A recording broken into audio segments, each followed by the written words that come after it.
May 1915. Quinn's Post, Gallipoli Peninsula. Lance Corporal William Beech crouches at the bottom of a trench carved into sheer cliff face, tears streaming down his cheeks. Through a narrow gap 50 yards away, he can see masses of Ottoman Turkish soldiers preparing to attack. Thousands of them. His men are pinned down. Anyone who raises their head to aim is shot instantly by enemy snipers. The bodies of Australian soldiers who tried to fire over the parapet lie crumpled in the trench, each with a bullet through the skull. Beech has bombs, but no way to throw them. Rifles, but no way to aim them. It's hell to see this mass of Turks and not being able to bomb or aim at them, he tells Lieutenant John Adams through his tears. Then something clicks in his mind, a builder's solution to a soldier's nightmare. What if you could see over the parapet without actually being over the parapet? What if you could aim a rifle while sitting safely at the bottom of the trench? Within hours, Beech will cobble together mirrors, wooden boards, and wire into a device that will fundamentally change trench warfare. The periscope rifle is about to be born.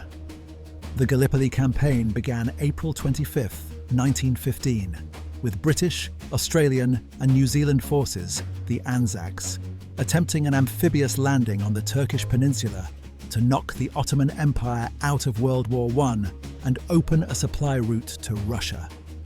The plan was simple: land, push inland quickly, seize the heights, and threaten Constantinople. Reality proved catastrophic. The Anzacs landed at the wrong beach beneath steep cliffs.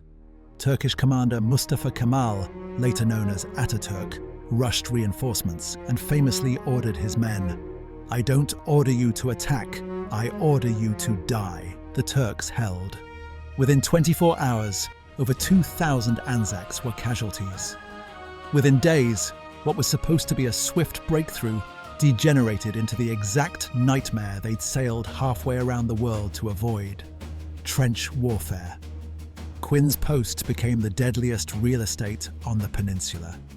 Perched on a cliff summit on Second Ridge, it was the most advanced corner of the Anzac line. The position was so critical that if Turks captured it, they would look straight down Shrapnel Gully all the way to the beach, making the entire Anzac position untenable. The problem was simple and lethal.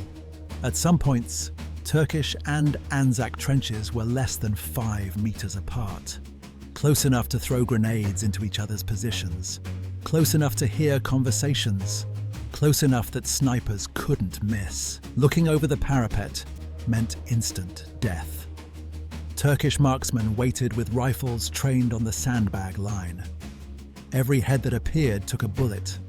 Casualties mounted horrifically. Soldiers who needed to observe enemy positions used simple periscopes, mirrors in wooden housings. But firing a rifle required exposing yourself to aim along the iron sights. It seemed an impossible equation. William Beech was 39 years old, a builder's foreman from civilian life, and a Boer War veteran with 7 years military experience.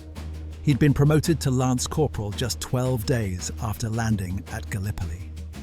On May the 19th, 40,000 Turkish soldiers launched a massive offensive to drive the invaders into the sea. Beech and Lieutenant Adams held a sap, a narrow trench, watching the Turkish build-up. They had no bombs, no grenades, no way to fight back without suicidal exposure. That's when Beech proposed his solution: attach a periscope to a rifle. The upper mirror would look along the rifle's iron sights. The lower mirror would reflect that image to a soldier sitting safely at the bottom of the trench. The soldier could fire over the parapet while remaining completely protected. Beech scavenged materials: wooden boards, scrap metal, wire, and 2 small mirrors. He mounted the rifle on a wooden frame, positioning one mirror to look along the sights and another below to reflect the view to the shooter. The entire contraption was lashed to the Lee Enfield stock, with wire wrapped around the pistol grip. It was crude, ungainly, and absolutely Brilliant. The shooter sat at the trench bottom, peered into the lower mirror, adjusted aim by moving the entire frame, and pulled the trigger. The rifle fired over the parapet. The shooter remained invisible to enemy snipers. The invention spread like wildfire. Other soldiers immediately began copying Beech's design. Within weeks, a crude production line was established on the beach at Anzac Cove, churning out periscope rifles from salvaged materials. According to Sir David Ferguson, a Gallipoli participant, the use of conventional rifles during daytime was completely abandoned in favour of periscope rifles. Field Marshal William Birdwood stated in 1916, "Our complete moral superiority over the Turk is partly due to a very clever invention of a man named Beech." The device wasn't particularly accurate. Official Australian war history claimed 200 to 300 yards effective range, though later tests suggested closer to 100 yards. But at Quinn's post, where enemy trenches were 50 yards away or less, accuracy wasn't the issue. Suppressing fire without casualties was the point. The periscope rifle transformed the sniper duel. Previously, maintaining covering fire meant accepting steady losses to headshots. Now, soldiers could fire all day without exposing themselves. Turkish snipers, who had dominated no man's land through superior positioning, suddenly faced rifles firing from invisible positions. The psychological impact was enormous. Anzac soldiers could suppress Turkish positions, support attacks, and defend trenches without the constant drain of sniper casualties. The device saw use until the evacuation in December 1915 and was adopted on the Western Front by British, French, Belgian, and Russian forces. American inventors developed their own versions like the Cameron Yagi for the Springfield rifle.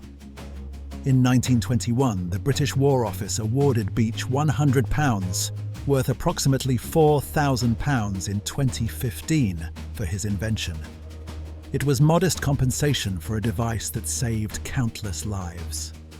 The periscope rifle proved that in the horror of industrial warfare, a builder's foreman with tears on his face and ingenuity in his heart could improvise salvation from wooden boards, mirrors, and wire. Sometimes the difference between survival and slaughter is simply being clever enough to see around corners without getting your head blown off.